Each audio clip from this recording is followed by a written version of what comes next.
to be our machine lying leg curl. Okay, so a couple of things to take into consideration here. This pad is something that we can adjust depending on the machine that you have at your gym. This may be on a pivot point, so there isn't actually any adjustment here for you. Ideally, we want to adjust it so that it's in the right place for our legs. Now for Jake, his legs are long, so we want this pad further away, okay? So from here, you can see that his knee is lined up now with the pivot point of the machine. That's going to be ideal, okay? So he's going to lay down onto the pad. You can see here that this pad is sitting just above his heel, kind of on the back of the ankle here.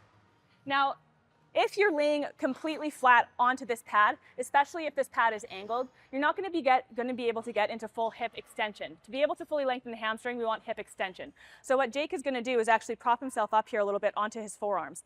Now, the biggest mistake I see here when people prop themselves up is they come into extension with the spine.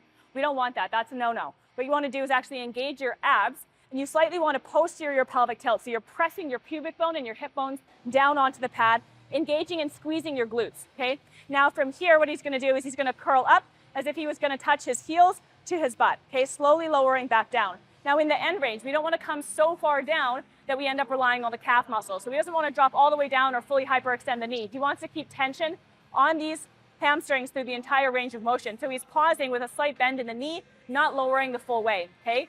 Coming back up, squeezing at the top, and then slowly lowering back down. Another thing that we don't want to do is use momentum. So he doesn't want to swing that weight up.